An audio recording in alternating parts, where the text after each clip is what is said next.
welcome back, everybody, to this week's episode of the DCL Duo podcast, brought to you by My Path Unwinding Travel. And Sam, we're bringing some actual magic to the show today. Not just Disney magic, but like Yes. real magic. I am super excited. I don't know if you're excited, but I'm excited. I'm super excited. We don't even need pixie dust for this kind of magic. All we really need is this amazingly wonderful gentleman who always has a deck of cards with him, Siegfried Tieber. Welcome to the show. Thank you for being here. Thanks to you. It's a pleasure. I'm very, very excited about this. Yeah, we are too. My gosh, we've gotten to see you on board the Disney Wonder on 2 different occasions. I'm trying to remember the first time we saw you, but it was months and months ago. And then I know the second time we saw you because that's the first time we actually met you in a sort of a personal way. And that was on our maritime cruises. That was actually 2 cruises back to back on the Disney Wonder over Christmas time. And you were on the ship with your lovely fiance. And we actually met you at the Hanukkah candle lighting ceremony, which was really fun. As our audience knows, I'm Jewish. I know your fiance is Jewish, and so it was lovely meeting her and you on the ship. A very different experience than just seeing you perform on stage. But we're so thankful that you've joined us. We know you've performed a lot on Disney ships in the last couple of years, and you are an LA based magician, although we know you didn't grow up in LA. So I'd love to kind of hear more about your background. I know I've seen you on a couple of shows, again on the cruise ships, but also on television. And so, but our audience may not be familiar with you. So why don't you tell us a little bit about yourself, and then we'll kind of dive into how you became a magician as well. Absolutely. With that in mind, let me formally introduce myself. As mentioned, my name is Siegfried Tieber. My father was born and raised in Austria. That explains the name. However, I was born and raised in Ecuador. That explains the accent. That is the way I would often introduce myself when I'm performing on a stage. Many years ago, someone told me I went to this workshop led by a well-known magician within the magic community. I performed for him so he could give me some notes and pointers. He said very kind things about my work, and then he said, "You should really introduce yourself. You should clarify your background, because if you don't, the audience spends the first 20 minutes of your show thinking, where on earth is this guy from? Is he Italian? Maybe he's from Israel, but the name, that's a German name." Point being, that from Austria, I was born and raised in Ecuador. I went to school, high school, college, university over there. When I was, long story, very short, when I was 18, I enrolled at university for mechanical engineering. Just a few months after that, someone lent me a book out of nowhere. Someone lent me a book, a thick book, 1001 Easy Card Tricks. I started to study this one trick relentlessly. I practiced for several weeks before ever showing it to anybody. The first time, my first performance, I gathered my family in the living room. I showed them this card trick I had been practicing for the longest time. They freaked out. I freaked out at their freaking out. I fell in love with magic. I was 19 at the time, still in Ecuador. Fast forward 5 years into the future, I got my degree for mechanical engineering. I told my parents I wanted to do card tricks for a living. I turned into magic full time for about 2 years. I was doing magic full time in Ecuador, and after that, I moved to Los Angeles to pursue magic. And that's been, oh boy, almost actually a little over 10 years ago that I moved to Los Angeles. Wow. Now, how did your parents react when you said, "I want to pursue magic? I've got this degree in mechanical engineering, so I could be maybe building planes or building other or medical devices or some other kind of engines, but I want to do magic." Exactly. They were furious for like 48 hours. They were furious. They were upset because they felt I had betrayed them. I got the degree, and now it turns out the last 5 years of my life, and they paid for my career. So luckily, I graduated without any debt. Hmm. And now I want to do something completely different. They were very upset, but then again, they knew how involved and excited I was about magic. And within these 5 years that I had been learning magic at the same time that I was going to university, I was started to be hired for private parties, corporate gigs on a somewhat regular basis. So being a full-time magician didn't seem that far-fetched.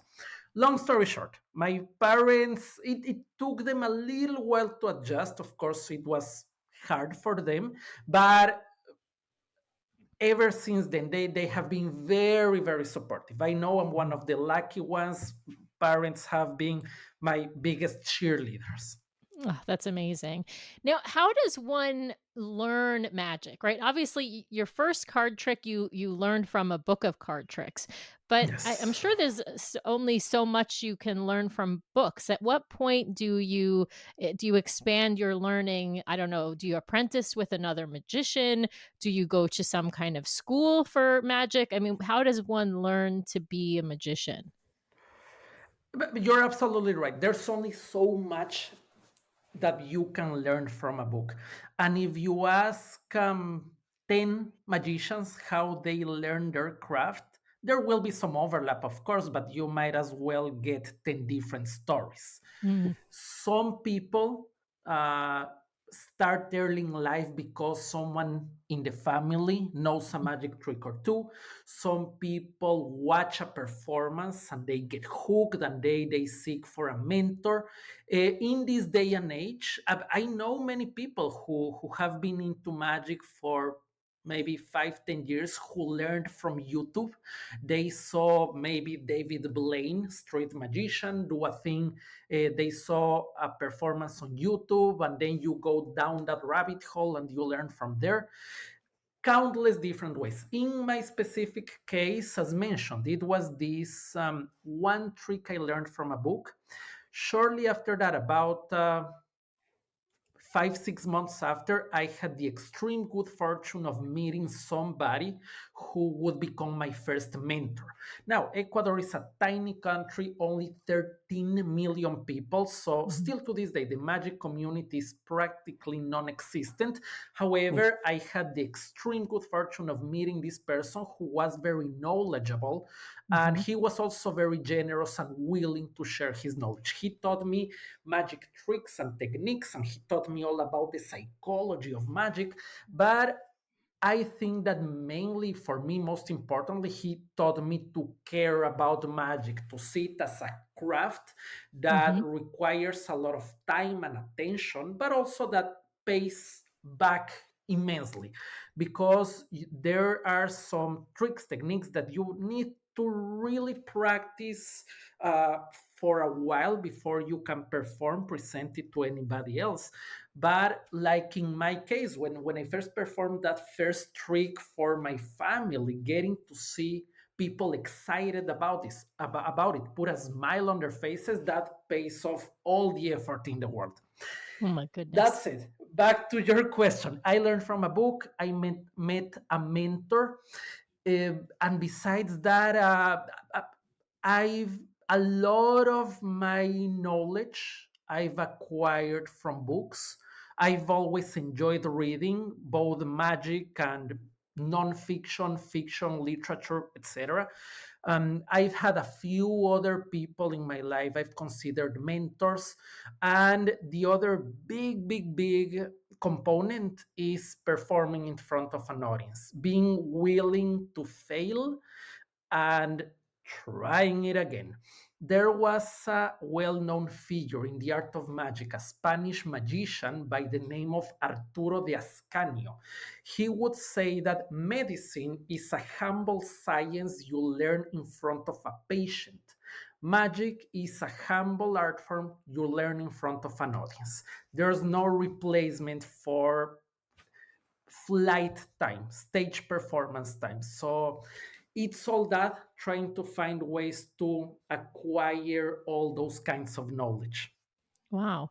Now, I feel like as a close up magician or sleight of hand magician, the way you use your hands is just very, very, very important. I wonder, did you have any kind of background as a musician or something that sort of helped you in maybe not training, but having this sort of natural ability to be very sort of dexterous with your hands?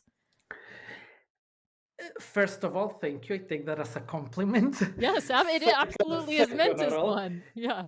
um, no formal training, but for me, it has been a back and forth between learning techniques and learning sleight of hand, and then observing how my hands move and adjusting and adapting.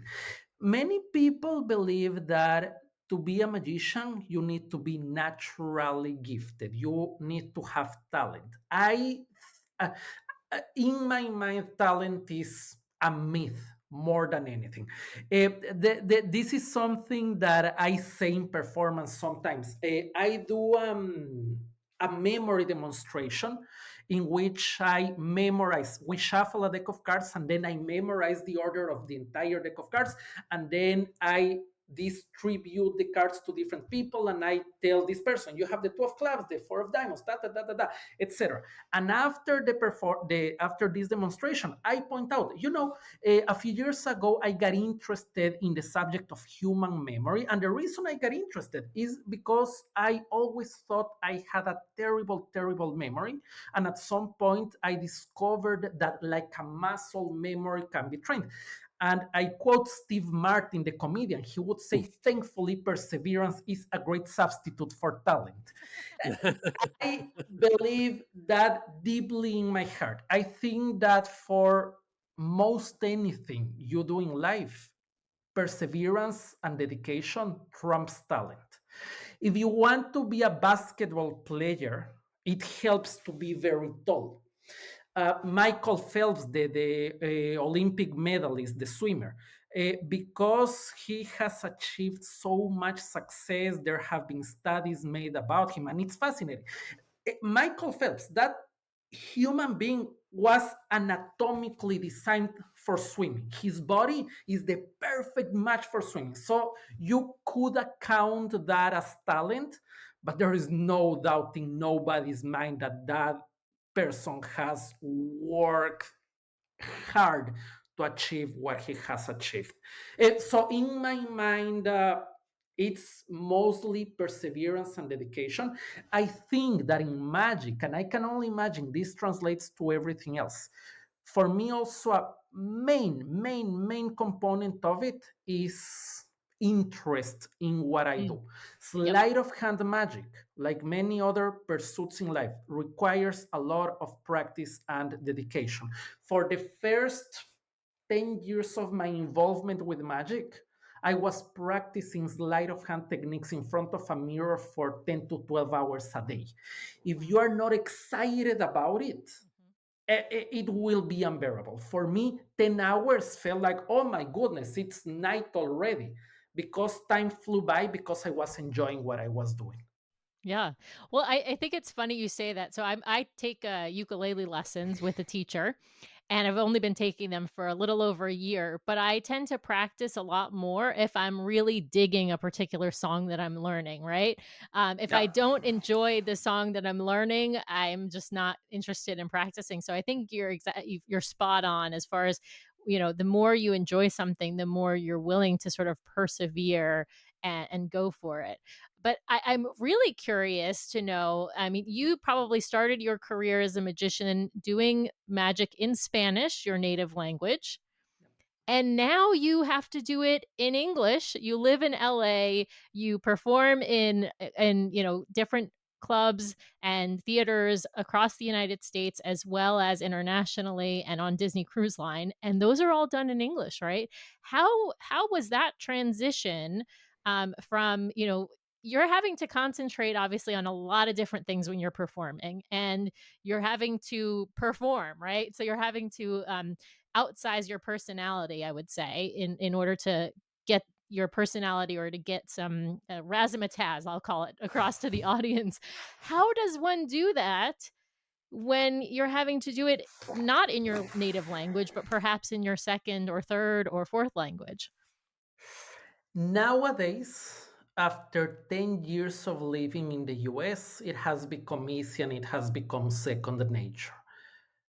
However, it was hard. The transition was hard. Of course, as you mentioned, I started performing in Spanish, and the US, and to some extent, the UK as well, have influenced the whole world around them. In Ecuador, in all of Latin America, we get a lot of influence from the US in the form of movies, media, TV, etc. So when I was 23, around the time that I moved to the US, I think I could very proficiently read and write in English. If you hand me a whole novel, 500-page novel in English, easy for me because I'm used to it. If you go to the movie theater in Ecuador, usually you get movies dubbed is when you have the subtitles, or dubbed is. Dubbed is when the audio is overlaid, right? Just Thank you. yeah, Yes, you movies are not dubbed but captioned, I guess. yeah, So you subtitles, would yes. be subtitled. You would be listening to the original format in English. So Mhm. I was fairly comfortable reading and writing in English, but transitioning to speaking, which means having conversations, listening, and taking that information in, processing, and being able to reply, that was a hard transition. Um, to some extent, I made a conscious decision of trying to take distance from the Spanish speaking community here in Los Angeles, because here in Los Angeles you can find pockets of population where you don't really need to learn English. I made an effort of I'm going to speak English every single day of my life, whatever happens, all communications, all emails, all everything I will do in English. For the Wow. first 3, 4 years, speaking on the phone was such a burden because you don't get the benefit of facial expressions and mouth reading. So, oh boy, it was hard. I would lead if my phone would ring and this would be an unknown number, I would literally start to sweat because I would get so tense and nervous. And I think I overcame that by doing then again experience and practice doing it. There's no way around it. Today, sometimes people ask me this question. It comes across often, of course, the question of language, and I have realized that nowadays many of my impulse reactions are in English. When I work out, I try to work out regularly. But if I'm doing push ups, I count 1, 2, 3 in English, which English. means that's not conscious thought. That's just Right. whatever comes first. If I stub my toe on the furniture, I swear in English. Yeah, yeah. You Say think the in English now because you've been here for so long, right? So it's your inner exactly, monologue is now English as opposed to exactly. Spanish. Wow, Yep. Yeah. yeah, Yeah. Yeah. Yeah. that's so interesting. Now, I know when you came to the United States and when you moved to LA, you took acting classes, is that Yes. right? Can you tell Yes. us about that experience? And I know you weren't seeking to become a movie star. I know you've said that before, and I thought that was kind of hilarious. But tell us, why did you decide to take acting classes in LA when you weren't seeking to become an actor?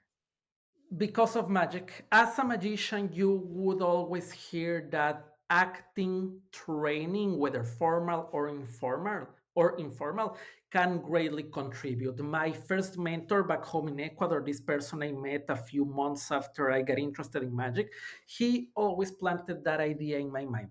And it's common knowledge, so to speak, within the magic community. You know the name Harry Houdini. Of Mhm. course. Yeah. Yes. Harry Houdini took his stage name. Harry Houdini was Erich Weiss. That's Mhm. his real name. Harry Houdini was a stage name. He took that stage name from a French performer called Robert Houdin. Mm. Houdin is famous within the magic community for having said that that a magician is an actor playing the role of a magician. I don't have real magical powers like Harry Potter, so I have to play this character of somebody who has magical powers or can do extraordinary things. When I'm on a stage, and this is the approach most magicians take, when I'm on a stage, I play a slightly looser, bigger, bolder version of myself. But Mhm. Siegfried on stage is Siegfried off stage, let loose without many inhibitions. But it's still me. That said, acting training, I knew that would help me as a magician. So when I moved to LA, I went to acting school and I got a degree in acting. I did a 2 year program because I knew that would contribute to magic. I think for me the main takeaway, actually, give me two Sure. main takeaways from acting were how to work from a script, knowing that you can have a script and you can internalize that script to the extent that it should sound organic. Mhm. I tend to be very script oriented. If you see 10 of my shows, they will be very similar. Of course, the show changes every time because there's interaction with the audience, and that part is unscripted. And I would try to take every opportunity that I can. If somebody says something really funny on the stage, I'll go that way. But otherwise, I have the script to fall back onto. So Mhm. for me, that was a big takeaway from acting. Many magicians fear that if you memorize a script, you will sound scripted, you will sound Mhm. rigid. But Daniel Day Lewis, he doesn't sound scripted because he has worked on his craft and he knows the script inside out. And of course, but that also means that you have to lean a little heavier into the craft of acting, which is a whole craft in and of itself. Point being, for me, main takeaways learning to work from a script and also stage presence, how Mhm. to stand and speak and listen when you are standing on a stage, which doesn't come very naturally for most people. And I know it didn't come naturally for me. It was, then again, a back and forth between trying, doing, failing, reevaluating, trying to do better the next time. It's that perseverance you spoke about earlier. It sounds like coming into play, and I, Yup. I'm so I'm so curious, Siegfried. Says I feel like every performer sort of points to that moment when it was like, this was my break. This was my big break. This is what the break I had that let me keep doing this for a living. What was that for you? When did that come and what was it? Hmm. Hmm. Hmm. Hmm.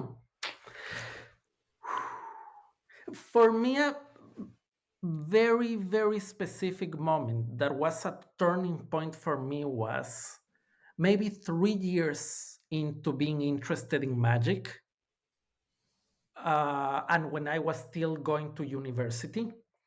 My mentor, he was an established magician in Ecuador. So he was doing performances in formal theaters and etc. etc.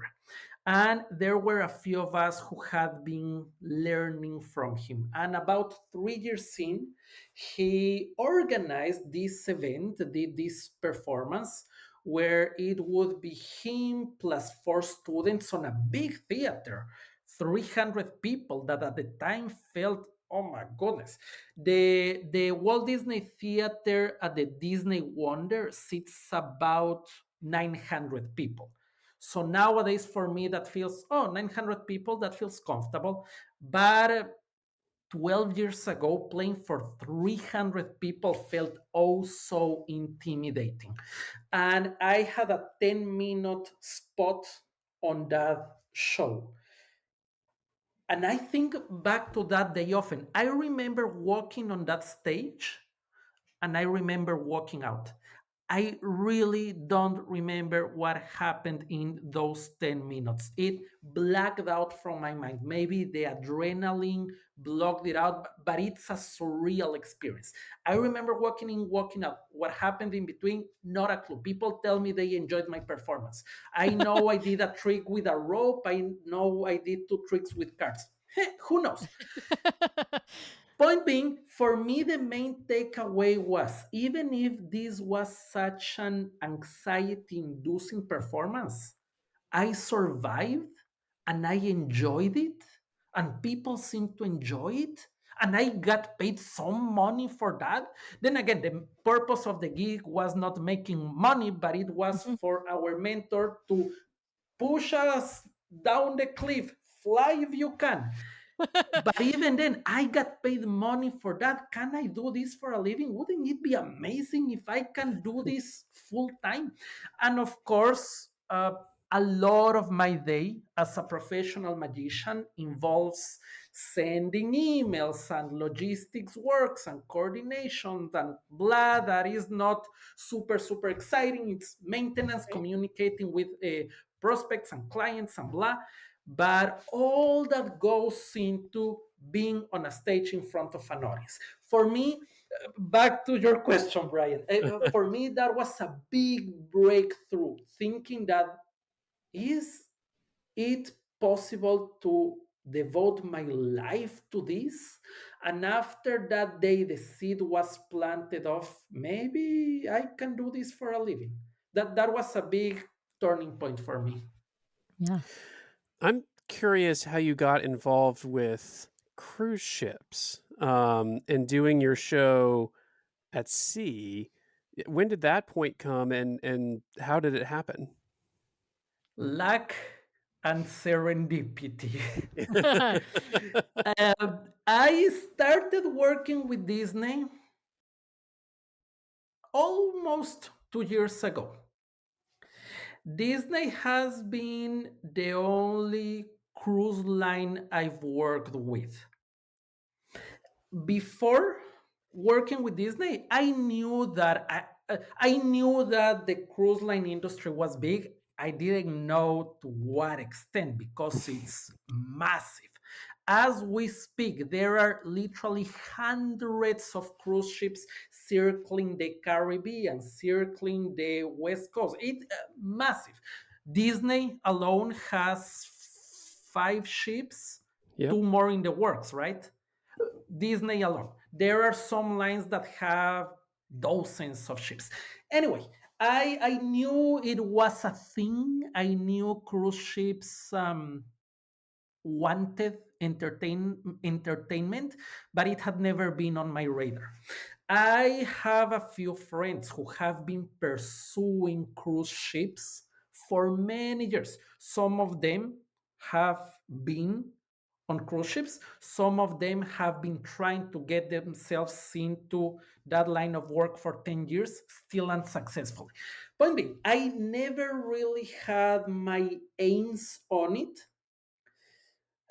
One day, I get a call. Hey, Siegfried, I am the director of entertainment for Disney Cruise Line, and someone pointed us to your work. Would you be interested in having a meeting and maybe discuss working with us? I was like, okay, let's see how this goes. We go into that first meeting, and I realize this person whom I met and who is my main contact person still to this day, he is an angel. I love him oh so much. He has been oh so supportive. And I realized that going into that first meeting, I thought this would be a let's get to know each other and maybe you send us an audition tape. Who knows? I realized later that on this first meeting, they were already sold And on this first meeting, they offered me, hey, there is these 5 itineraries. Would you like to take them? I was like, okay. And I discovered later that somebody who works as a Disney Imagineer, a dear friend of mine who likes me, likes my work, had mentioned my name. This was never explicitly said, but the only explanation I can fathom is that they saw the person who hires entertainment for Disney. They saw my 2 appearances on Fulas, Penn and Teller Fulas, and they thought, oh, Siegfried might be a good fit for this. Because then again, on that first meeting, they were already, whoop, here's a contract. Do you want to sign? Wow. And I signed. So I think I'm not misremembering things. They offered me 5 dates, 5 sailings, because of prior commitments. I was able to accept 3, somewhat reluctantly, thinking I don't know how this will be, but because my main focus has always been performing for adults, now I would have to perform for a family audience, which is a completely different beast. And also being away from my fiance, now that we recently moved in together, somewhat reluctantly I accepted, Mhm. and I enjoyed it very, very much. It was a very fun experience. I enjoyed the performance. I also enjoyed the time off. We might want to talk about that later, but as a performer, you get a lot of time off when you are working on a cruise ship, at least with Disney. But I am always working on 10 different projects, so the more time off performance I can do, the better. I won't get bored ever.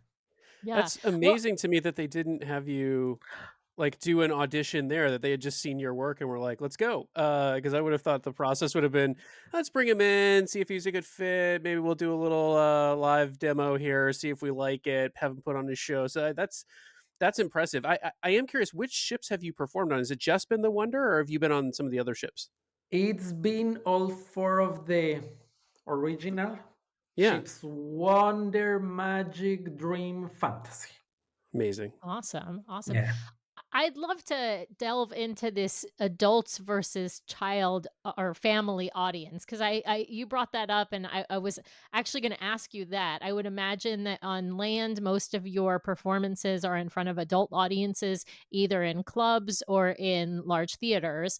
And tell us about how you worked to, I don't know, change your show or how you sort of looked at, okay, I'm going to do this show now on Disney Cruise Line. I get to do a couple of performances for a family audience. I might get to do one smaller show for an adult only audience. How did you sort of figure out how am I going to either adjust my show? I don't know if you needed to change any of language that you were using in your show, but for this Disney wholesome family audience. Yes. Um, uh, Let me answer the easy one first. I didn't really have to adjust language in the sense that I don't have any blue or inappropriate material. So Mhm. that was there was no adjustment to be made. Lucky for me, easy. Mhm. On the other hand, the adjustment from adult audiences to family audiences, that was rough, and that felt somewhat similarly to, you have been performing in Spanish for 6 years. Now you have to perform in English.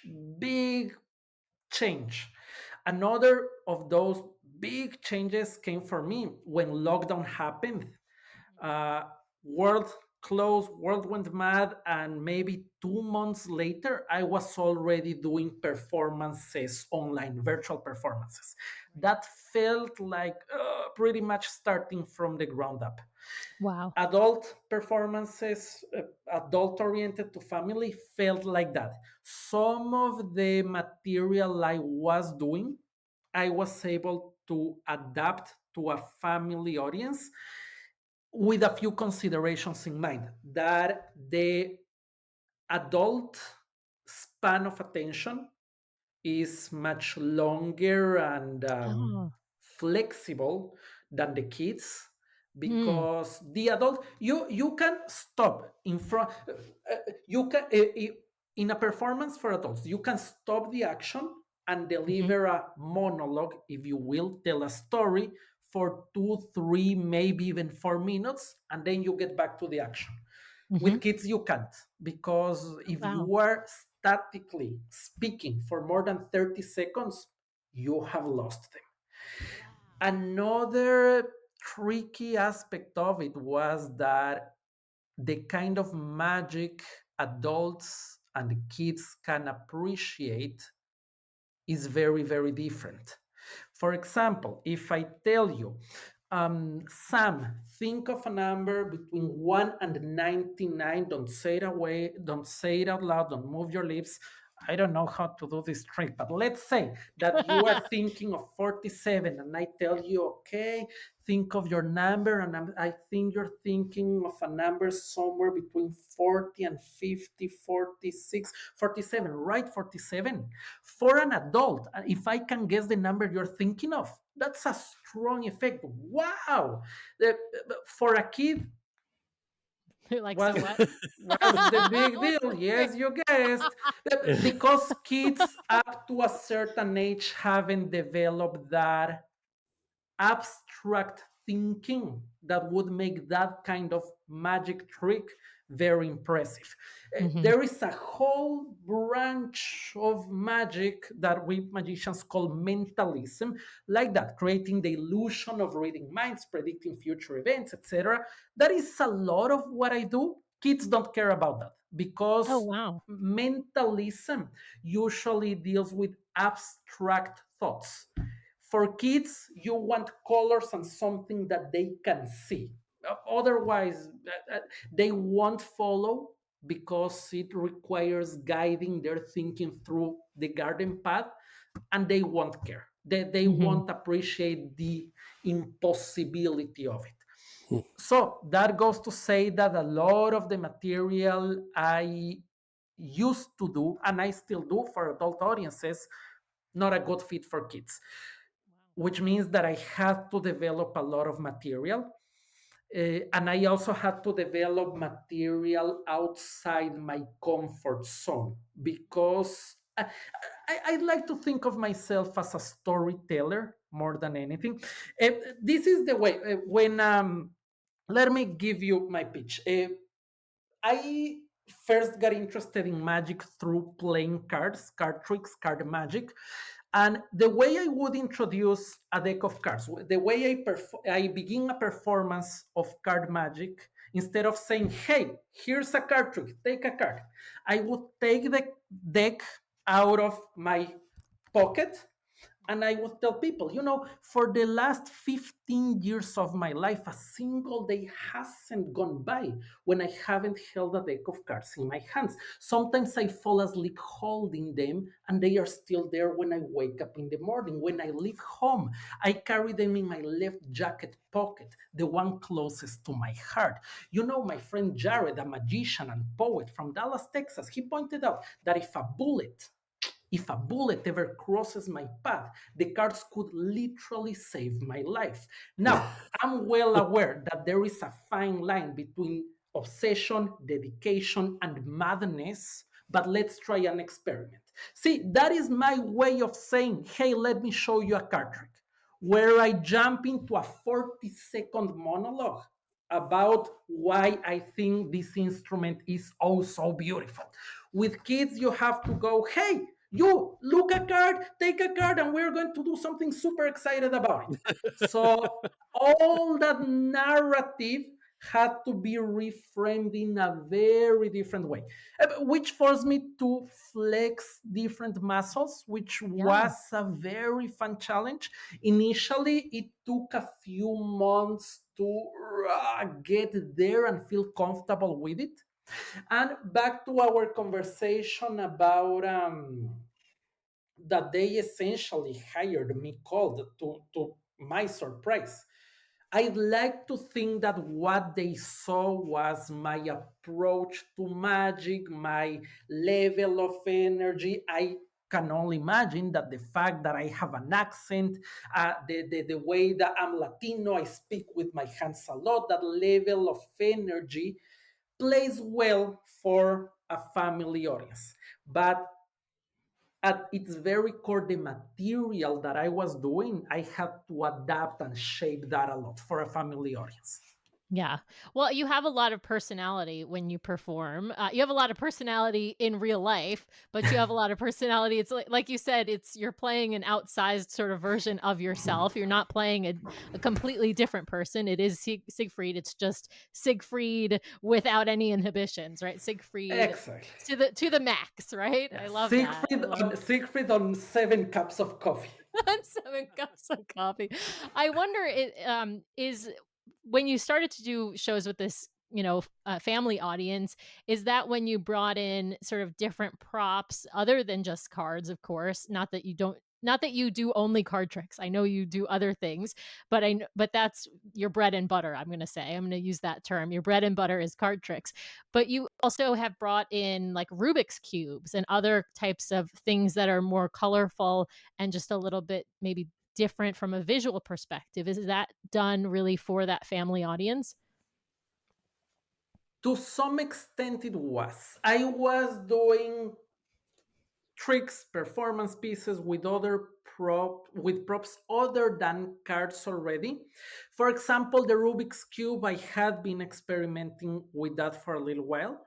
However, that is a good fit for the family audience. Mhm. Let me go on a little tangent on the Rubik's Cube. I've been playing with that for a number of years. However, for kids under 15, a Rubik's Cube is meaningless. Ah, Nowadays, many kids have a brother or sister who plays with a Rubik's Cube, and Rubik's Cube has come back in vogue a little yes. bit to some extent.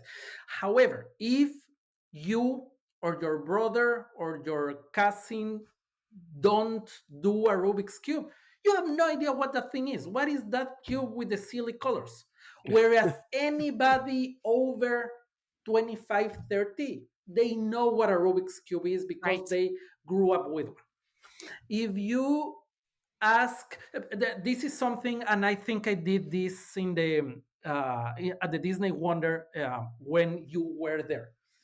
Let's think only of the adults for a moment. Don't think of the kids. But if you ask a room full of 100 people, 100 adults, raise your hand who has ever played with a Rubik's Cube. Right. 99 hands will go up. Play with a Rubik's Cube might mean you took it, you turned it, you got frustrated, put it down. True. However, if you ask kids under 20 who has played with one of these, I don't know, maybe the kid who is interested and who can solve a Rubik's Cube in 5 seconds. Mhm. But Mhm. besides that, not at all. So when I'm performing for adults, I can take a Rubik's Cube and I tell people, hey, um, I want to show you, to share with you, to invite you to play with one of my latest obsessions. I take a Rubik's Cube and the whole room goes, oh, because we get so excited. When I'm performing the Rubik's Cube at the Disney theater, I have to put it in context because they have no idea what it is. I Mhm. take out the Rubik's Cube and I tell people, I asked my nephew who is 6 years old, I asked him if he knew what this is. He didn't know, he didn't care, he went back to Netflix. So I told him this is Rubik's Cube, the world's best selling toy. Still, he didn't know, he didn't care, he went back to Netflix. So I told him this is what his parents played with before they had iPhones.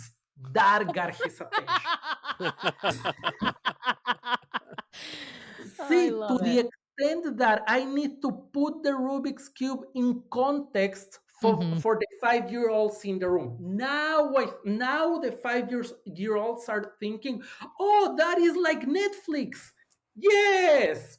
Now it's exciting for them. Oh, that's hilarious. Our son likes to ask us, "Is that something they had in the 1900s?" Oh, So oh, the 1900s. Oh, that hurts. it just hits you right in the heart, right? It's like No, a It's just a knife in the heart every time he says Yup. in the 1900s. Wow. And sadly, the answer is yes. Yes, yes, that Yeah. is something we played with in the 1900s. In the Yeah. 1980s, to be specific. Yeah. Oh, yeah, yeah. I love it, I love it. Oh my goodness. No, I lost my train of thought as to where we were going. We're talking about the difference, of course, between performing for kids and performing for adults. Let's dive into when you're on board a Disney Cruise Line ship for a contract. How many performances you do. Let's get into some of the logistics to the Yes. extent you can share with us. How many family shows you get to do on a particular sailing, and how many adult shows you get to do in a particular set. We've experienced this, so I'll Yes. I'll spoil it for our audience. Brian and I know the answers to this question, but we would love for you to share with us so that those who have not been on a Disney Cruise Line itinerary or have not been on a ship with you can understand what they will get if they get on a ship and you're one of the performers. Absolutely. From somebody being a guest as a Disney ship, what you would get is every day you have countless activities. Every day you have a main event at the Walt Disney Theater, the big theater that seats about 900 people.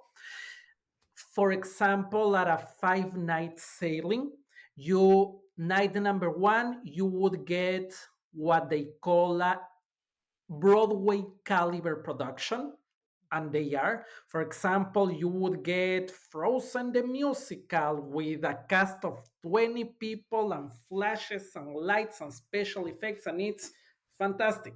That's night number one. Night number two, you would get another Broadway caliber performance, The Beauty and the Beast. Night number three, you would get a variety act, maybe a juggler, a magician, a ventriloquist, etc.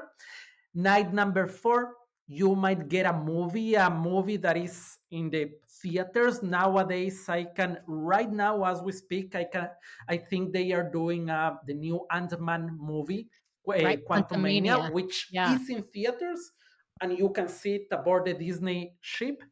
Night number five, you would get another Broadway quality performance.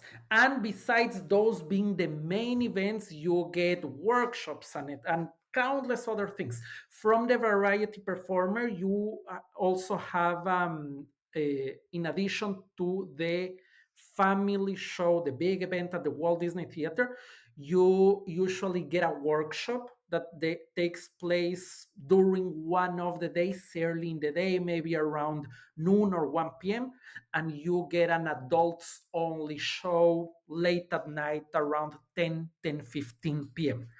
From the guest's perspective, then again, your days are packed or can be packed with Hmm. events and activities, or you can just decide to chill by the pool all day long. Absolutely. On the side of the performer, I have it real easy. I feel a little guilty for this. More often than not, I'm performing on 5 night sailings, which Hmm. means day number one, I'm off. I chill by the pool. Day number two, I'm off again. Paid vacation. Thank you very much. Day number three might be my day at the Walt Disney Theater. That means that I have two shows, because what happens is that they split the guests. Some of the guests go to early dinner. But let's start for the show. You go to an early show at 6 p.m., Hmm. and then you go to dinner later, and the other half of the guests go to dinner early and late show. So every performance takes place twice at the Walt Disney Theater, opposite dinner sitting. That makes sense, Hmm. right? Yep, Yes. absolutely. So on my end, that day, the theater day is a busy day because rehearsal starts around 3 p.m. The first show is at 6 p.m. It's a 45 to 60-minute show. then you reset. Then the next show is around 8 p.m. You do the show, and then you have to pack your props, get out of there because they have a big show the next night. That said, that day is busy, busy, meaning I'm on duty from 3 p.m. to 10 p.m., which is still a pretty relaxed schedule. Day number 4, I might have, let's say, the workshop, which Mm-hmm. is a 30-minute workshop. For that, there is minimal tech rehearsal. We just, uh, if the workshop is at noon, I show up 15 minutes earlier with my cup of coffee. We check, test the mic, and as Mm-hmm. people are coming in, I'm hanging out there, welcoming everybody. Hey, thanks for coming. We're going to start in about 5 minutes. I chill, I chat with people, I show them one card trick for 30 minutes. Off I go to keep enjoying my day. And probably the next day, I would have the adult show, which is also a 30-minute performance. Then again, because it's a formal show, I might have to show up an hour before showtime to test the mic, test lights, go through the cues, and the show is 30 minutes. But then again, it's pretty relaxed. All that goes to say that in a 5 night sailing, I have a full day where I do 2 theater shows. I have a workshop, and I have the 30-minute adult show. uh, all the rest of the time I'm chilling by the pool. I like to think I'm very diligent in, I record every single performance I do, and I watch it afterwards, and I give myself notes, and I try to make the show a little better every time. And Mm. but that's about it. That's the work I that's when I'm on duty during the performance. And Mhm. I understand this is not the case in most cruise lines, but Disney is very, very generous with their performers. Mhm. I understand that, I've come to understand since I've been working with them, that on a ship you have two manifests: the guest manifest and the crew manifest. If you Mhm. are on the crew manifest, that means you're a Disney employee, and they are very strict with you, of course. When I'm on a ship, I'm a guest performer, which means Mhm. I'm on the guest manifest, which means that whenever I'm not performing, I can do whatever I want to do. I can be chilling by the pool. I can go to the other shows. I have nice dinner with all the other guests on ports of Mhm. call. I can leave the ship, go hang out. I'm a guest whenever I'm not performing on a stage. Right.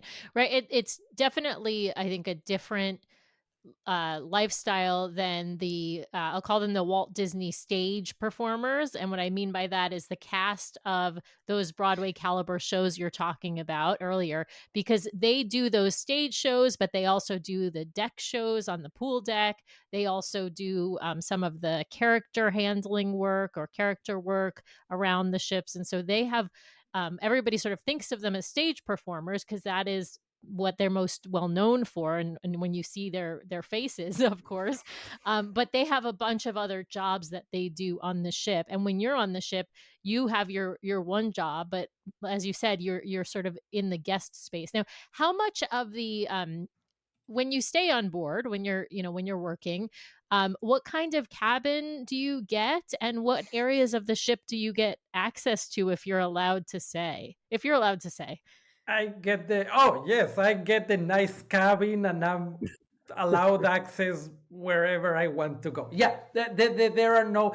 Then again, I get the exact same privileges as a guest. Right, Okay. right. Yeah, yeah.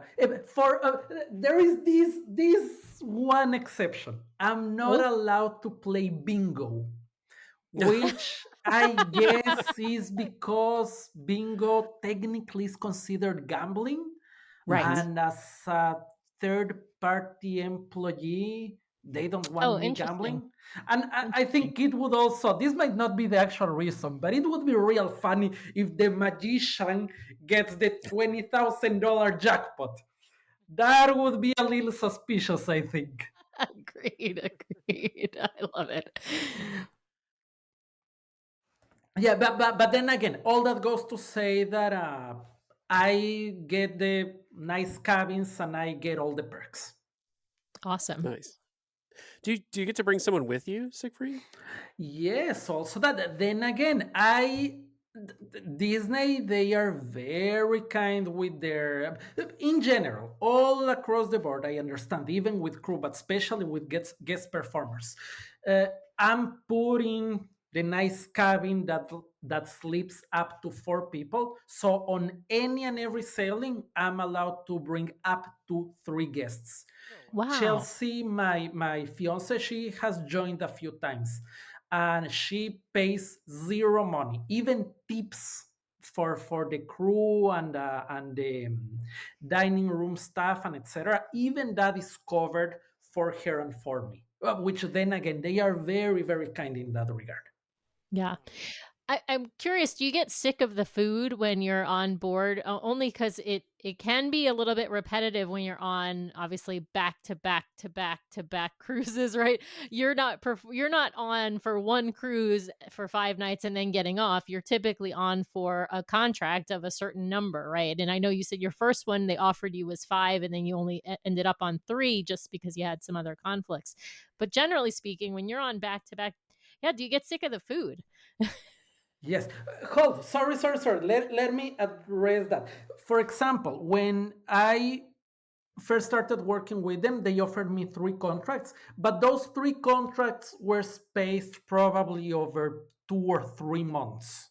Oh, okay. A little Yes, different, yes. yeah. Sometimes I do 2 back to back, Ah, but okay. it's never more than 2 back to back, and more often than not is one I'm off for 10 days, then I'm on the ship again. For Ah, reasons I don't really understand, I know that I'm not allowed to be in the ship as a third party contractor. I'm not allowed to be there for more than 14 days. oh, interesting. Internal logistics, who knows? Yeah. All that goes to say, I don't get tired or bored of the food. I can only imagine other people would. I am a creature of habit. I wake up at the same time every morning. I go for my walk, I take my shower, even on weekends, drives my fiance crazy, but I'm a creature of habit. Even at the Disney ships, I have the same thing for breakfast every single day. Extensive buffet. I have the same 3 items every single day because that's me. Lucky me. Are you somebody who gets on and has the chicken fingers every time? Yep. Yep. That's me. Yep. Oh, yes. Well, to be fair, our son gets the same mac and cheese at Yeah. every meal, Yeah. Mickey's mac and cheese, he loves it. Yeah.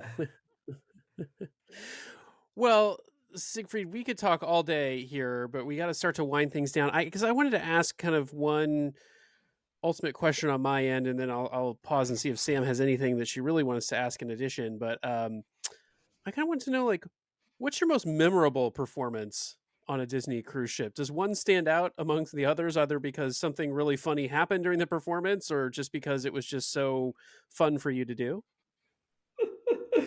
Ay, ay, ay. A few performances coming to mind. Let me give you 2 answers.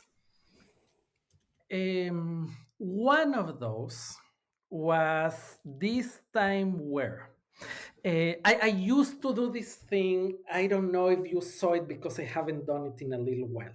However, I used to bring for the last trick of the show, I would have a deck of cards with me, and I would bring 3 kids. My hope is to have kids between 4 and 7 join me on the stage. 3 of them are there, and I hand them cards and I ask them to mix them in crazy ways. Mix the cards behind your back, mix them over your head, etc., etc. I call this kid, you in the third row wearing red, please join me over here. And of course, there's bright lights on my face, so I'm just making a the best guess that I can. And this kid comes with a puppet of sorts on his hand that looks like a T-Rex, like rubber T-Rex thing. And I hand him the cards, and he takes the cards with the rubber T-Rex puppet. And when he realizes that I want him to mix the cards, he starts to take off the puppet, and I go like, and he starts mixing the cards with this With the T-Rex T-Rex. hand. And that turned into 5 minutes of the show and everybody laughing out loud. And this kid dropping cards and trying to catch them with the T-Rex hand. It was just very funny. One of those that everything clicked, and then again it made the show at least 3-4 minutes longer of watching these kids struggle with the thing. But it was fun for everybody, for himself included as well. He was laughing the hardest there. That made a very memorable performance. Yeah. Mm, and to some extent, something I can't point to specific performances, but I can recall that warm and fuzzy feeling of a few performances. This doesn't happen every time, and I would think I can only imagine that this is similar to different performers, where this doesn't happen every time, but every now and then you hit that point where all of us are on the same page and all of Hmm. us are laughing and cheering in unison. And it feels like for 45 to 60 minutes, all of us are part of this shared joy, and we know that it will come to an end, but while it lasts, it's oh so glorious. To me, that is one of the great joys of being a performer, and that's also one of the great joys of being an audience member in Hmm. a performance. And this can happen doing close up magic for 5 people, where Hmm. all of us are in sync and it's delightful. Or it can happen in the Walt Disney Theater with 900 people. When it happens with a full packed theater, 900 people, all of us on the same page, the effect is amplified and can be even more lovely. So, Hmm. but then again, more than a specific instance, to me is that feeling where all of us are in this together, and this is going to be so much fun. I love that. I love that. I feel like the first time you were on Fool Us with Penn and Teller, and they're on stage with you, and you're having them pick cards and cut the deck and all of that. It was magic. It's I mean not that there aren't those moments in all of your performances, but even as somebody watching it on TV, not watching it live, watching it recorded, you could feel that magic that was happening on stage in that Yes. interaction. Yeah. And I think it seems to me like it happens maybe more when you've got guests up with you on stage. Do you feel like that sort of feeds the energy, being able to have those intimate interactions? I'm sure that's harder, of course, on a format like this or during the pandemic. But when you get those intimate, close, reactions, it seems like those moments can just be plentiful. Definitely. I think the having somebody on the stage with you definitely opens the door to the possibility. And I think that it comes from you interacting with another Hmm. human being. And it also comes from the fact that we all know in the audience that this wasn't planned. We all know that the kid didn't plan to bring the T-Rex hand, or that he didn't know what was going to happen. And I didn't plan to bring T-Rex kid to the stage, because if I had seen from the stage that this kid is wearing a T-Rex hand, I probably would have asked somebody else to join me, because Mhm. you don't want the dead time of, oh, please take the T-Rex hand. But the moment the kid shows up on the stage with T-Rex hand, everybody saw my surprise on my face. And there's two paths now: take the thing off, or let's see how this Let's see. goes. And you are taking a tiny risk, and I think that makes the experience much more memorable. And Yeah. people know that, oh my goodness, what is going to happen, and we are all on the edge of our seats, which makes it much more exciting and memorable. Right, right. Well, and that's the part that's improv. That's the part that obviously you have you talked at the beginning of the show about having a script, but when you bring people on the stage with you, or even if you interact with them in the audience, the script might go out the window, right? I mean, you may have a place you've got to get back to eventually, but you have this interaction that's totally unscripted. Yeah. Yeah. Yeah. I'd love Yes, to know absolutely. I'd love to know the biggest, I don't wanna call it a flop, but the biggest, like, crazy thing that went wrong, if you have one that you can think of. I'm sure every performer has, that one moment, or maybe, 10 moments where they're like, oh, everything just went wrong," and I'd Yes. I'd love to hear that. It's just those are some of the funniest things as well. Yeah. Oh, there's a few. However, one that is very present in my mind happened about 13 years ago. No, wait. Yeah, 12, 11, 12. When I was still living in Ecuador, after I graduated from university and was doing magic full time. I had been experimenting with this illusion where I entered the stage with a cup full of coffee. I would cover the cup of coffee with my hand. I would turn the thing upside down, and then I would remove my hand to reveal that the coffee had vanished. It was a great trick. I had performed it in front of people a few times to great reactions, and I knew every single part of the illusion inside out. I had been very diligent in practicing and rehearsing. At some point, it occurs to me, what if instead of just covering the thing with my hand, what if I were to place the cup of coffee over someone's head, and then I were to turn it upside down to Oh, reveal no. that the coffee had vanished? Oh, no. What could go wrong, What's right? wrong? It would Oh, be the same trick, the same illusion, but it would no. be Right, much more dramatic. You right. might see where this is going. Yes, I'm absolutely. hired to do this gig for a fancy party for a pharmaceutical company. Cocktail attire, everybody well dressed. I enter the stage with my cup of coffee, and I see this woman sitting in the first row. Big smile on her face. She will be perfect for this. I walk to her. I look at her in the eye. I ask her, do you trust me? She says she does. She does. I hold the cup of coffee over her head. I look at the audience. I pause for dramatic effect. I turn the cup upside down. The coffee doesn't vanish. It goes all over her beautiful white dress. Oh, I no. froze there. I stood there for maybe 4 or 5 seconds that felt like an eternity. I froze, she froze, the audience gasped, not in a good way. I ran to the restroom, grabbed as many paper towels as I could.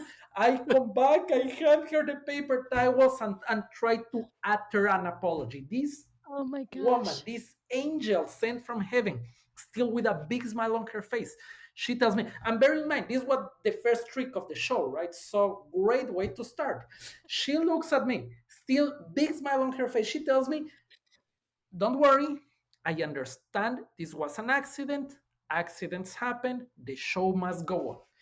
Oh my I gosh. was terrified. Eventually, I managed to calm myself, and we Mhm. continued with the performance. But, Wow. but that was terrifying. And I know that I'm very lucky because this woman could have been terribly upset. She could have Right, stopped the performance and she could have sued me the next day. right, right. Luckily, she had a sense of humor. Yeah, and she was a gracious person. I'm sure there's times where you have different people volunteering in the audience, and you have to be very careful who you choose. Yes. And more often than not, when someone is eagerly volunteering, this person might enjoy being the center of attention and they might feel a little too comfortable on a stage. So Mhm. usually that's not the person to go to. That's not surprising. Yeah. I have a friend of mine. Have you met Jonathan Burns? He's on Disney cruises often. I I don't don't think know if we so. have. No, Yeah, the name he's doesn't sound familiar, but, yeah. there's so many performers that we've seen, He's a yeah. comedian, contortionist. He's hilarious. He would ask, who would like to come to the stage? Raise your hand. And he would go, you in the third row wearing red, you, too eager, no thank you. And he would go for someone else. So that's very smart. Yeah, I love yeah. that. Oh, that's funny. So Oh my I'm the goodness. person who always tries to figure out what row and seat you're not going to take participants from, so that I do not. I'm so afraid of audience participation at these shows. So I'm always very strategic in where I pick my seat. So Yeah. if you Oh, funny. I hear you. well, Siegfried, I think we have reached that point in our show where I need to hand you over to Sam for some arbitrary questions, some arbitrary rules, and a dash of judgment, or the round we call rapid fire. So, Sam, you want to take it away? I would love to. So, Siegfried, we told you this before we started recording our show, but we love to do a round we call Rapid Fire, where I ask you your Disney and Disney Cruise Line favorites. This is a special edition because it's about performing on a cruise ship. But I'm going to start, as I always do, with asking, who is your favorite Disney or Pixar character? Oh, Disney or Pixar makes it hard. Oh, Pixar. Okay. Stitch. Stitch. Oh, I love yes. Stitch. I love it. What's your favorite Disney or Pixar movie? Up. Oh, such a Up. good movie. But don't Yeah. you cry at the beginning? It's so Every time, three every minutes time. singing like, and then I cried two or three more times throughout the movie. Later on, of course. What's your favorite Disney song? Oof. For lack of better planning, I would say when you wish upon a star. Yes, I love I'll that. go I for love that one. that. Yeah. Okay, when you're on a Disney cruise and you're performing, which do you prefer performing in, the Walt Disney Theater or one of the adult club spaces? Walt Disney Theater. And that has changed a lot. A year ago, I would have said the Walt Disney Theater is terrifying. I'm so scared. I've come to feel comfortable and I enjoyed it very much. Walt Disney Theater. Awesome. What is your favorite ship in the Disney fleet? Wonder. Disney Wonder. Yeah. Yeah, that's right. I mean, that's the right answer. So you've already won rapid fire, but I'll still ask you a couple more questions. Um, what is your favorite food to eat on board a Disney Cruise Line ship?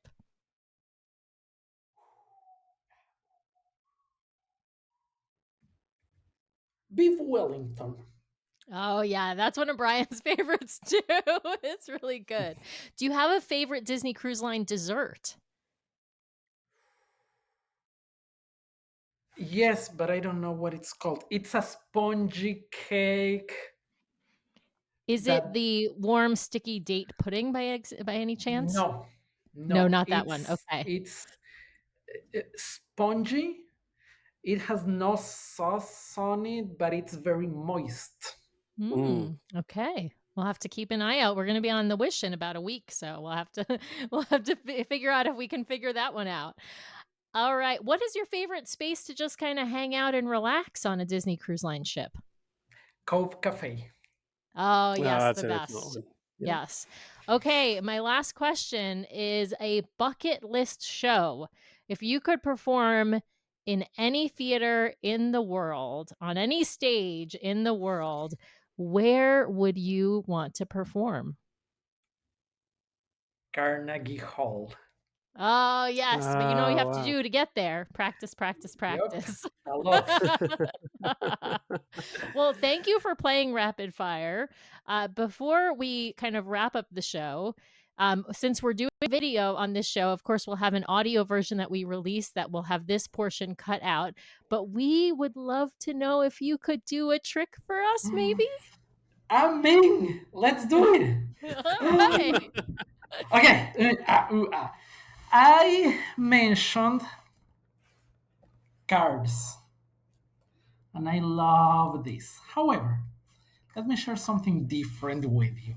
Let me Sure. try to adjust my frame. Let's see how this goes. Okay, as mentioned, I got interested in magic approximately 15 years ago. Since the very beginning, my main love, passion, and obsession have been playing cards. However, what I want to share with you now is my all time favorite sleight of hand illusion. I love it, my friends love it. I'm starting to think that you are going to love it as well. My friends call this the bill thing, like the thing with the dollar bill. The bill thing. We need two bills, 1, 5, and We got a George and an Abe. one exactly, George and Abe, 1 and 5. Now, if you were here in this room with me, I would ask you to hold on to these two bills for dear life. However, given that you are not here with me, I'm going to put both of these 1, 5 underneath my wallet. Yeah, and I'm going to take out one of the two, just one. I have the one. Whatever happens, whatever I say, whatever I do not take your eyes off that bill. I mean it, do not take your eyes off it. Do not blink. Now Oh my I have the God. 5, which means that over there underneath the wallet No. is the 1. And that's the bill thing. Oh my God. That's a I fun love it. one. I love I it. have no idea how you did that. That's amazing.